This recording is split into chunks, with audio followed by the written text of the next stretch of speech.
Bom, mas eu quero anunciar, então, o nosso colega Steve Suppan, que é de uma entidade que trabalha com as questões de agricultura e comércio internacional e que tem trabalhado com a questão de nanotecnologia e agricultura. Esse daqui. E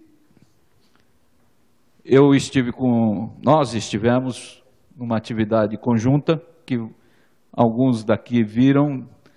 Nós fomos ao Fórum Social Mundial em Tunis e lá fizemos algumas oficinas e que foi vista em pelo menos 5 cidades aqui do Brasil.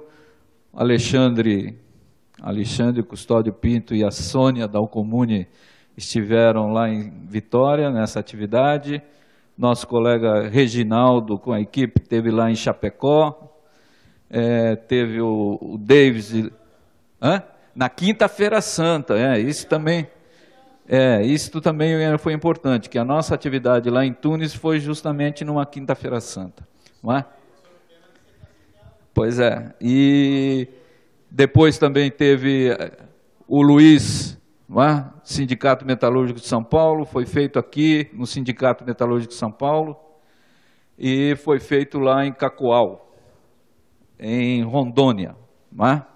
De forma que o Steve tem, já de longo tempo, contribuído nesse debate sobre agricultura e nanotecnologia.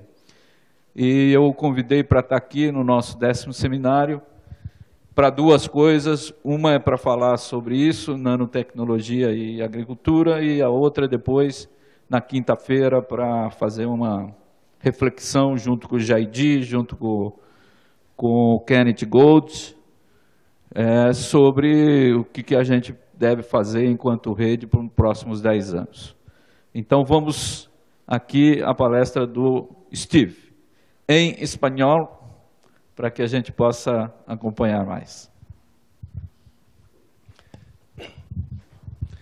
Bueno, muchas gracias, Paulo, y a todos y a todas.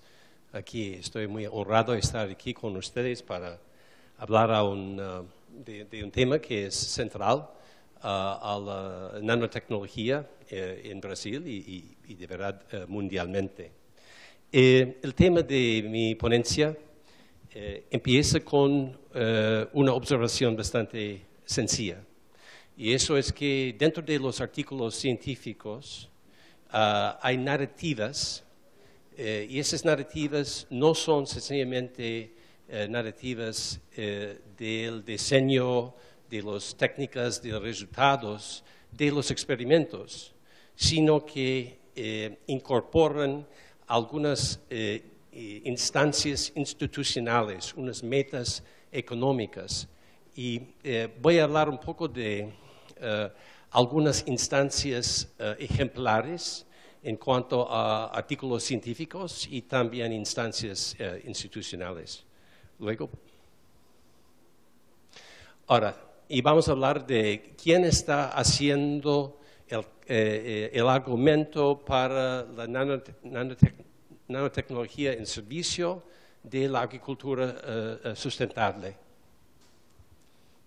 En primer lugar, hay un género de artículo científico que reseña la investigación de los demás. O sea, a veces con cientos de citas y muy rápido, con toda la sobresimplificación que conlleva con este tipo de artículo. Luego, entonces, siempre se habla de los proyectos agrinanotecnológicos con la potencia para solucionar tanto los problemas de inseguridad alimenticia y los problemas agroambientales. Luego, entonces voy a hablar un poco del papel del FAO y de la Organización Mundial de Salud en cuanto a legitimar los proyectos de agronanotecnología y sobre todo en países en vía de desarrollo. Y seguramente Brasil no es un país en vía de desarrollo en cuanto a nanotecnología, pero en muchos de los demás los países van a seguir las pautas del FAO y del OMC. Y luego voy a hablar más concretamente del desarrollo de una tesis dentro de un artículo científico que está más estrechamente ligado al contexto de la investigación científica en cuanto a una simbiosis leguminosa en la soya, que es una cosecha de suma importancia en Brasil. ¿Luego? Y por fin vamos a hablar un poco de cómo responde en la ciencia los resultados negativos en cuanto a este mega narrativo. ¿Luego? En primer lugar, voy a hablar un poco de un artículo de reseña en una revista italiana que tiene alguna temática que para mí es bastante típico de estos artículos de reseña. Por favor. El primero es que hay un marco de que la nanotecnología es una parte de nuestro futuro, ¿no? Que esto es, sí, en palabras aproximadas, algo que subyace una gran parte de los artículos de este tipo. Luego, entonces, al reseñar muchas reseñas de literatura, la conclusión es que hay pocas materias, pocas nanomaterias que sean tóxicos o potencialmente tóxicos. Y luego, ahora viene el contraste o la inconsistencia, y esto es que al leer la literatura, ¿no?, que la conclusión que hay pocas sustancias tóxicas, que esto realmente resulta que al leer la literatura dice que no sabemos las maneras las vías de toxicidad. Entonces la pregunta es ¿qué son los nanopartículos en las plantas tóxicos cuando se consumen los animales y los seres humanos? Luego, ahora, dentro de este tipo de artículos siempre hay una lista de productos y aplicaciones, y esta lista, que es muy parcial, es curioso porque se habla de ciertas aplicaciones como si fueran ya realizadas, ¿no? En cierto modo, el tensor verbal de la nanotecnología es el futuro imperfecto, ¿no? Se habla de como si fueran realizados algunos experimentos que están en estados incipientes. Luego, ahora vamos a hablar un poco del papel del FAO en validar la agrotecnología para la agricultura sustentable. Y voy a hablar de eso en cuanto a 5 marcos narrativos. En primer lugar, siempre se habla de cómo hay que aumentar la productividad agrícola en granos básicos para alimentar a la población global de 9.000 millones de personas en 2050, ¿no? Estos son proyecciones econométricas que están fundados en escenarios políticos, pero que se presentan como si fueran probadas por la estadística, ¿no? Luego, entonces, hay que dar a alimentar al mundo con insumos reducidos y con daños ambientales reducidos. A veces se lo llaman la revolución doblemente verde. Luego, tercero, hay una especie de modestia falsa, en mi modo de ver, en que se habla de la agrinanotecnología como un herramienta en una caja de herramientas, ¿no?, para la intensificación sustentable de cosechas básicas.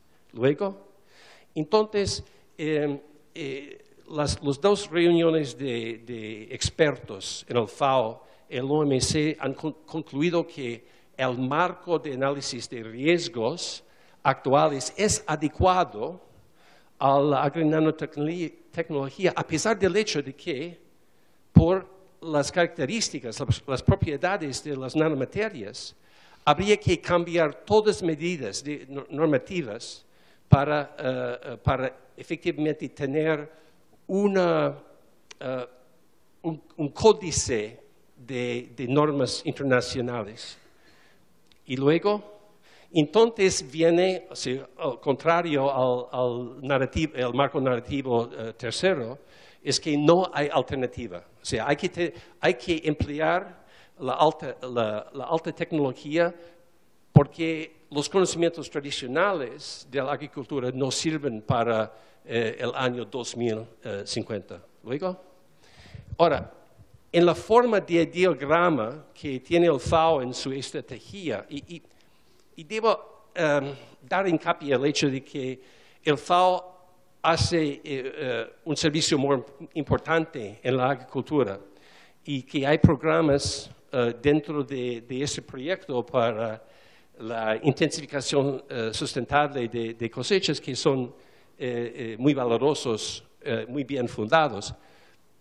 Pero aquí, todo lo que hay en este diagrama, o sea, insumos, agua, gestión de tierras, gestión de mercados, o sea, el cuidado de las personas en la agricultura, las genéticas sanitarios y fitosanitarios, todo apuntan hacia este meta en el centro, yo no sé si ustedes lo pueden ver o no, donde hay que aumentar la productividad y aumentar la eficiencia del uso de insumos.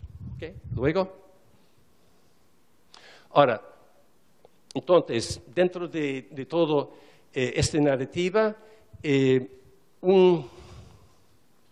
una hipótesis muy importante es que es posible de construir sistemas de entregamiento de agroquímicos en la misma manera que se lo hace para medicamentos, ¿no? Y entonces, cuando se empieza a investigar fuera del marco de ese supuesto, entonces, por favor, se descubre que esta analogía no sirve demasiado, por la razón de que el cuerpo humano, por complicado que sea, no es tan complicado como la naturaleza, ¿no? De tantas variedades, tantos factores. Entonces, la otra manera en la cual la analogía no funciona es sencillamente cuando hay resultados negativos en cuanto a la nanotecnología médica. ¿Luego? Ahora, hay una larga lista de lo que están esperando de la nanoencapsulación de químicos agrícolas. O sea, habría que dosificar exactamente, de dejar de soltar los químicos en el momento preciso, de asegurar que esos químicos y solo esos químicos no van a tener contraindicaciones con tales o cuales plantas o tales o cuales suelos, y es un proyecto muy complicado. Y luego, entonces, mucho de la justificación, de explicación para el uso de los nanofertilizantes es de que para combatir el cambio climático hay que reducir los gases invernaderos que resultan del sobreuso de fertilizantes. Y esto sí que es un problema muy serio porque se pierde entre un 50 o un 70% por ejemplo, a nitrógeno, o bien al aire, o bien a las aguas agrícolas. ¿Lógico? Ahora, dentro del proyecto para nanofertilizantes hay dos tipos. Hay un tipo que es de agregar nanomaterias a los fertilizantes, o de intentar de reducir los fertilizantes a la escala nano. Actualmente con las técnicas actuales se pueden reducir los fertilizantes a unos 7,000 nanómetros.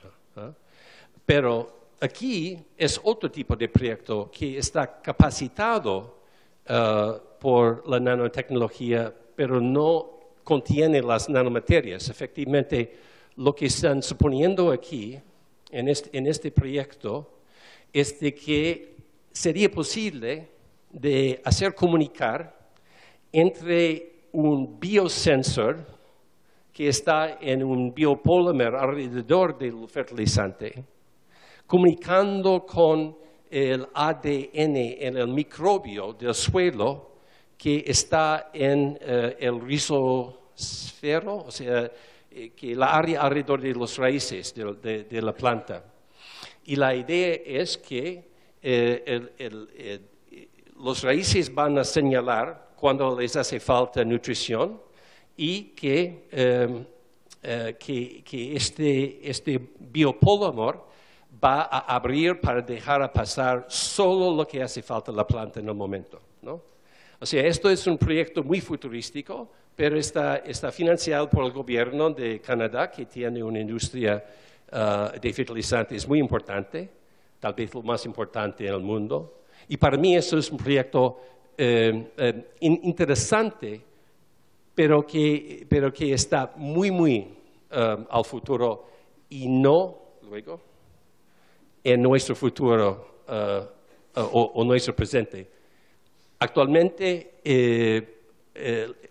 la agricultura expuesta a nanomaterias no es muy inteligente. Luego,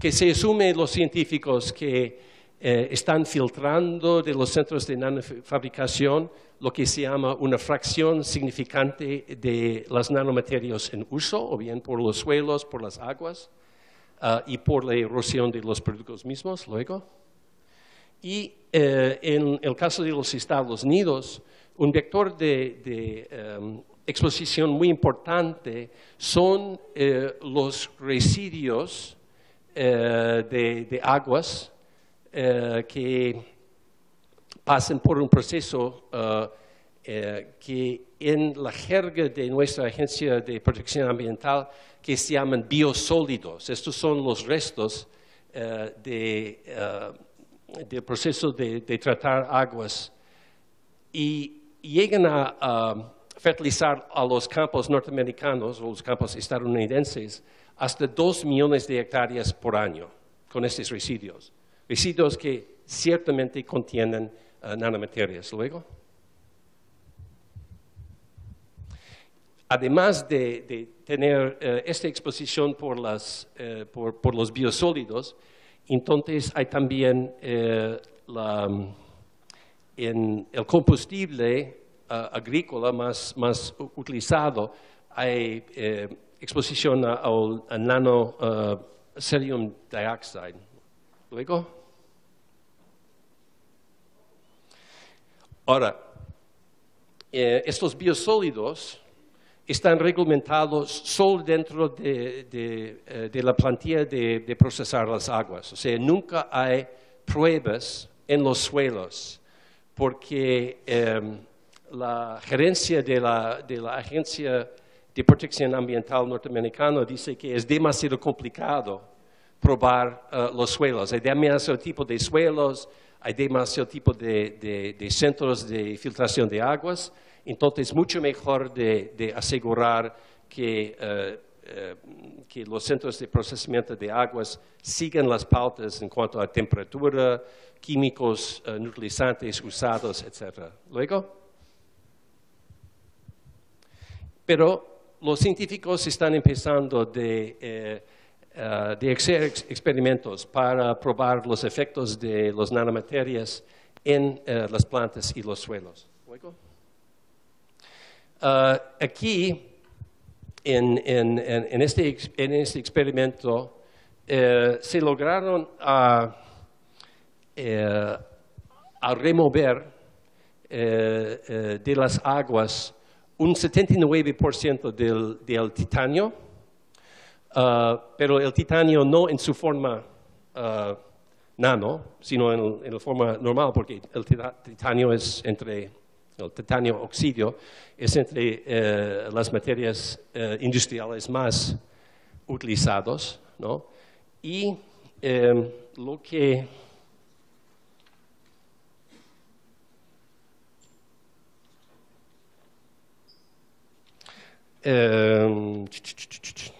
entonces, lo que hicieron a través de escanear con la microscopía electrónica los residuos, ellos descubrieron un buen porcentaje con una tasa de error de 23%, que los residuos tendrían que originar en las comidas procesadas con materias de nano titanium dioxidio. Y que esas materias se medían entre 100 y 700 nanómetros en varios tamaños y morfologías. Luego. Ahora, en el experimento que hizo el Priester y su equipo para, en forma, ¿cómo se llama esto? En un suelo de laboratorio purificado y todo, que con poner el cerium dioxidio, que habría un crecimiento disminuido en la planta, pero con poca bioacumulación de esta nanomateria en la semilla de la soya comparado con los controles. Pero para mí, el descubrimiento más importante era de que había una pérdida de 80% en cuanto a la capacidad de fijar el nitrógeno en los raíces de la soya comparado con los controles. Y entonces, el resultado del experimento con el zinc oxidio era de que había bioacumulación en las semillas y también en las hojas de planta de soya. Ahora, luego. Entonces, sí, yo debía de haber puesto esto antes, pero luego. Eso también, que eso era en una concentración bastante alta, porque ese experimento solo duraba 14 días. Y la duración de los experimentos generalmente está determinado por la disponibilidad de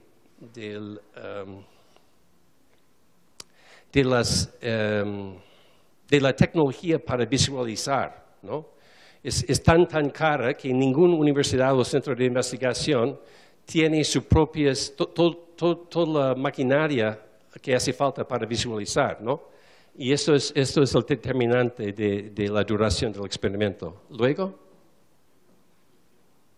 Sí, bueno, eso se lo ya dicho. Luego, por favor.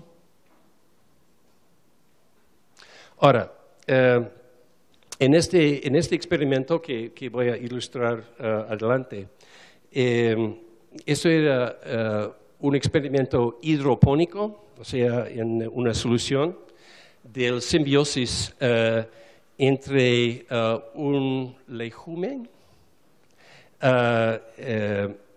y había una exposición de 48 horas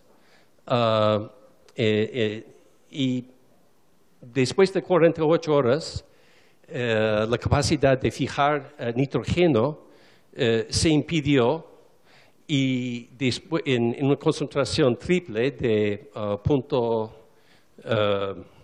75 gramos por litro en 48 horas, había un daño muy severo en la capacidad de fijar el nitrógeno. Y aquí vamos a ver el foto hecho para explicar todo eso.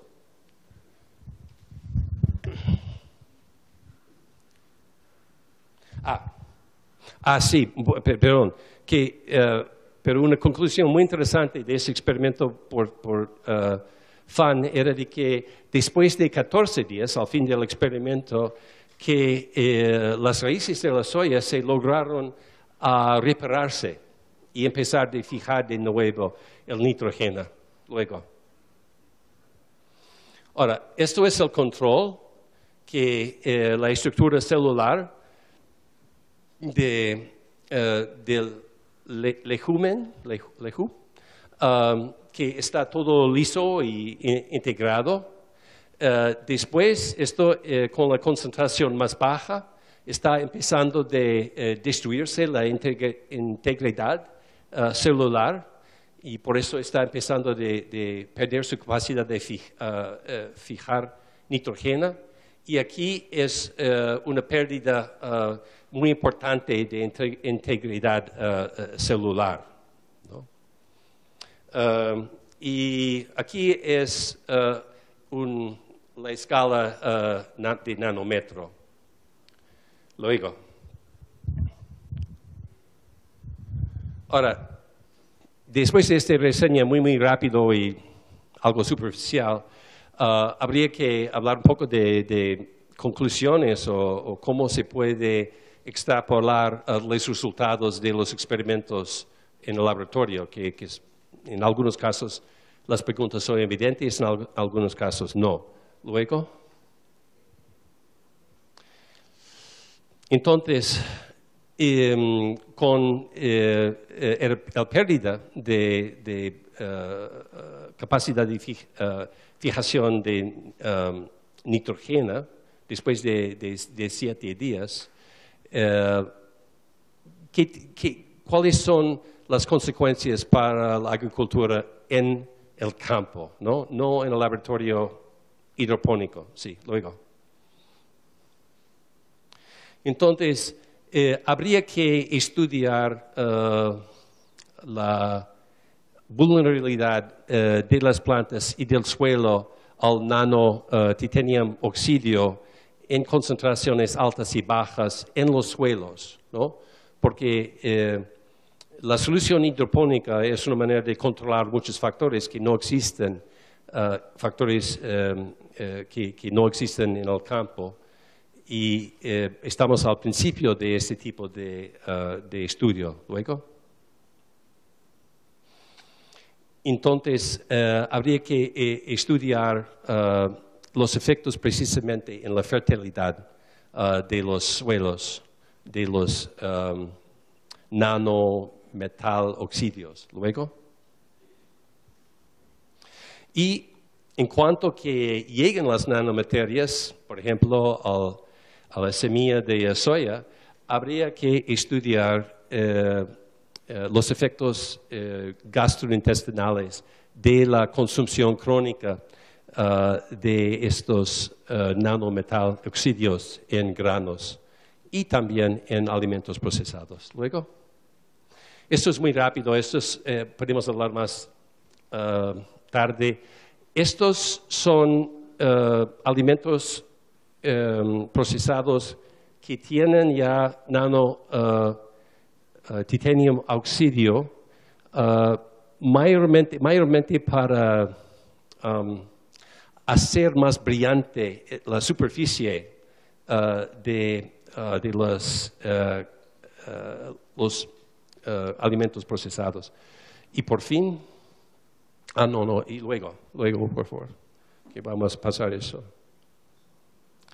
Y en los muy pocos estudios que se han hecho sobre los efectos gastrointestinales, esto es uno de ellos, y para explicarlo muy rápido, el pobre rata que está consumiendo una cierta dosis de nanopartículas llega a tener daño renal, ¿no? Y para concluir,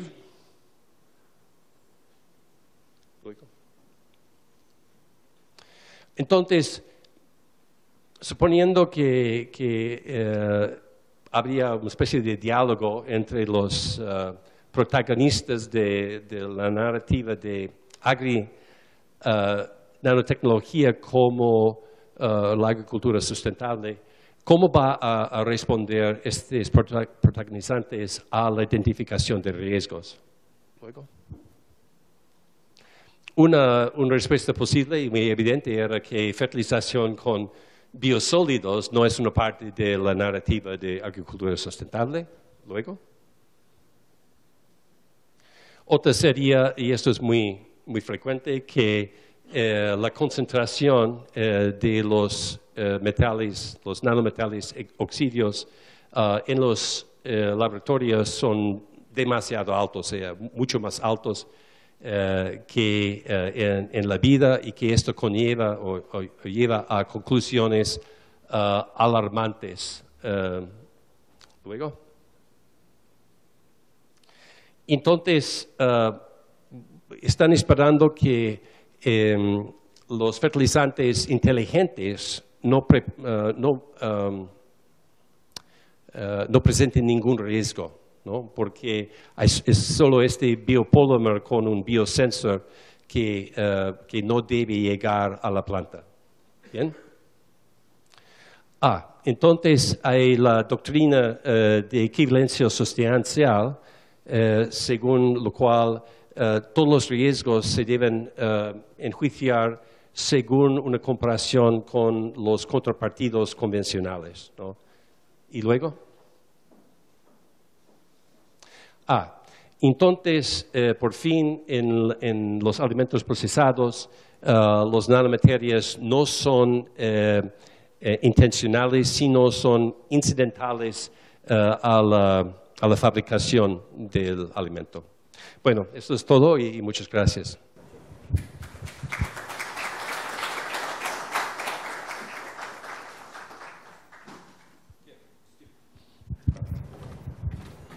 Bom, nós temos 10 minutos aí para perguntas e depois, evidentemente, o Steve vai continuar com a gente, poderá atender cada um de vocês pessoalmente para tirar essas dúvidas. O primeiro é o nosso colega Diego Calazans, aqui na frente para sair na fita.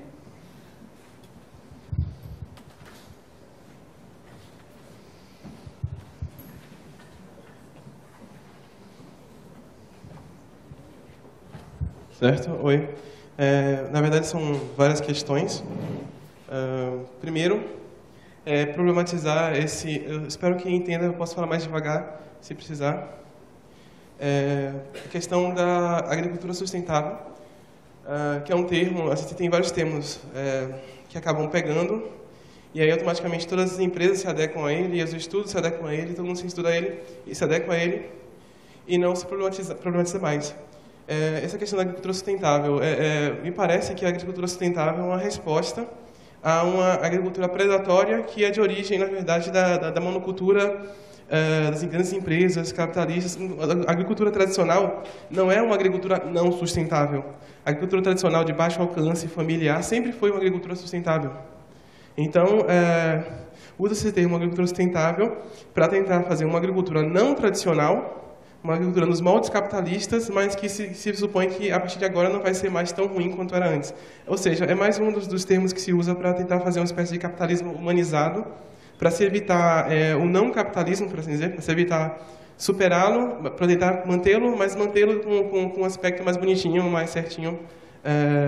Então, eu queria saber se esse termo agricultura sustentável não é já em si um termo problemático, porque meio que parece que se compra a ideia quando se usa sem problematizar esse termo. A segunda é como essas empresas, eu vi em vários casos, quando eu vi no avião, eu vi propagandas que é o mesmo tom disso aqui, como se o capitalismo, eu sou de ciências sociais, então você vai ver muito essa discussão com o capitalismo, como o capitalismo se pinta de socialismo para se legitimar. Como você fala, por exemplo, em alimentar o mundo, quando o objetivo nunca foi alimentar o mundo. Como se fala muito em bem de todos, como se fala muito na qualidade de vida de toda a população, quando o objetivo, na verdade, é lucro. Quando o objetivo, na verdade, é superar outra empresa na competição e conseguir mais usar o máximo, explorar os recursos, pagar o mínimo possível para os trabalhadores para manter o baixo salário, conseguir flexibilizar leis trabalhistas, tudo para poder garantir menos custo e máximo de lucros. E ainda assim, quando vai vender essa ideia para a população, ele vende a ideia de que nós estamos tentando alimentar o mundo.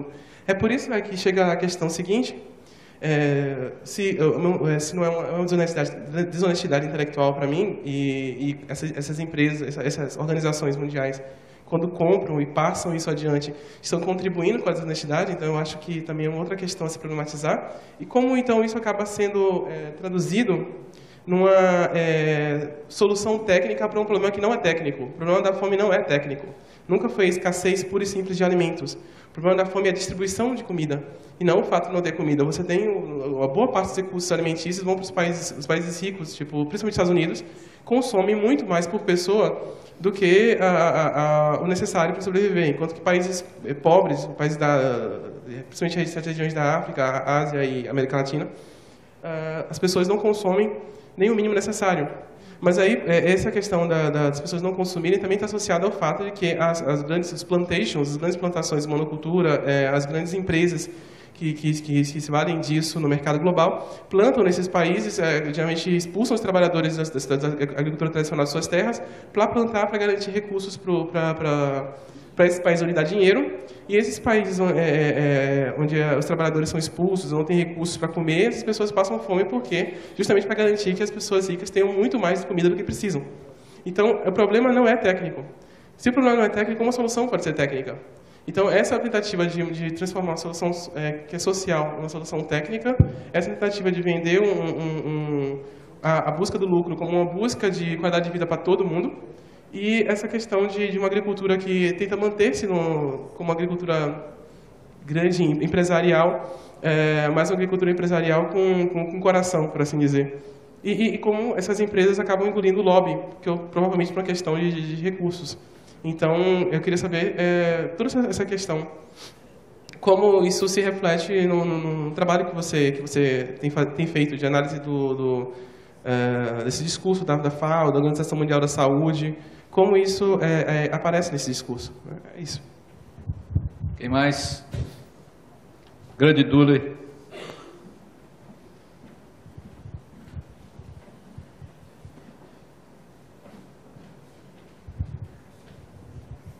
A minha questão é bem simples.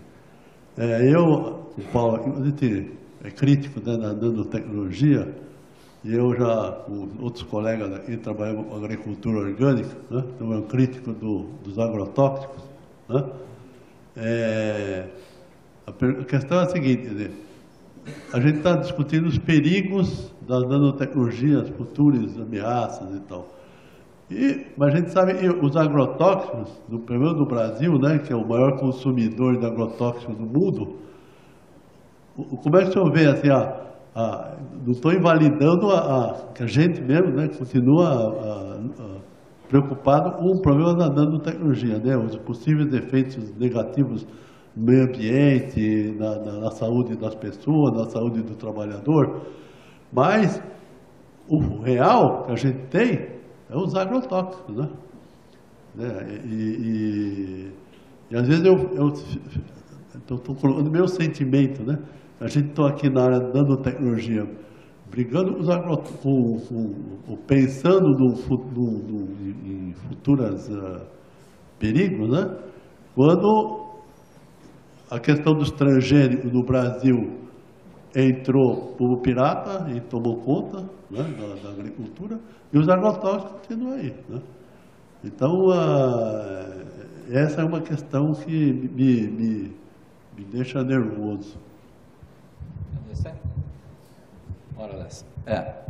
Bom, mais uma para encerrar, se houver. Alexandre.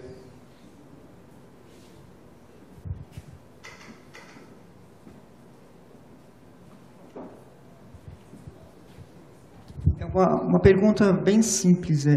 No começo você apresentou alguns pressupostos de combate à fome, né?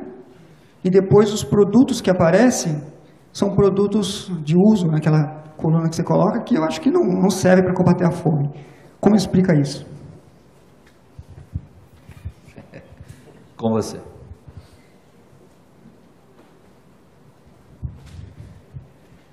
Bueno, espero poder contestar las preguntas con certeza, porque puede ser que yo he malentendido alguna de la intervención. Pero tomamos el caso de Embrapa, ¿no? Los pobres científicos de Embrapa tienen que encontrar la manera para hacer sostenible el modelo agropecuario de Brasil. Porque la exportación de las carnes, de la soya, son fuentes muy importantes de divisas, ¿no? Y hay técnicas agrónomos para evitar las plagas sanitarias y fitosanitarias, pero estas técnicas agronómicas no corresponden a las metas agropecuarias, ¿no? Entonces, para intensificar la monocultura de soya, de intensificar la crianza de pocas variedades de bueyes y de cerdos, hay que tener una alta tecnología que es capaz de siempre intentar de frenar la ola de problemas que se van desarrollando, ¿no? Entonces, una organización intergubernamental como el FAO no puede decir abiertamente que estamos investigando, apoyando a la nanotecnología porque sirve a los intereses agropecuarios de las más o menos 10% de los alimentos que están comercializados internacionalmente. La gran parte, salvo en algunos casos, carne y trigo mayormente, no están comercializados internacionalmente. O sea, son los campesinos nacionales que dan a comer a la gran parte del mundo. Sin embargo, dicho eso, hay problemas sustanciales en el uso de los agroquímicos y sobre todo de fertilizantes, en lo cual habría que encontrar una solución técnica no para la agricultura campesina, porque en la agricultura campesina fertilizantes vienen de los animales, pero sí esta porción de los productos agrícolas van a llegar al momento para cubrir el espacio entre la autosuficiencia nacional en los alimentos y lo que falta debido al fallo de cosechas o a una guerra. Bueno, alguna razón, o sea, hay razones muy concretas que tenemos el comercio internacional agrícola, pero la presentación de agrinanotecnología como un herramienta hacia la intensificación sustentable de producción agrícola, esto, digamos, es una ideología que cubre muchos pecados en cuanto a prácticas agrónomos de la agroindústria. Esse é o caso. Bom, eu quero agradecer ao Steve pela colaboração, apresentar esse trabalho aqui para a gente, o debate. Ele vai continuar conosco. Quem tiver mais perguntas para ele, poderá fazer aí na hora do almoço, lá no nosso jantar, etc. Há novas oportunidades para continuar esse debate com ele. Então, muito obrigado. Es que tengo 3 artículos en la mesa que dan más trasfondo a lo presentado aquí. Muito bem, muito obrigado.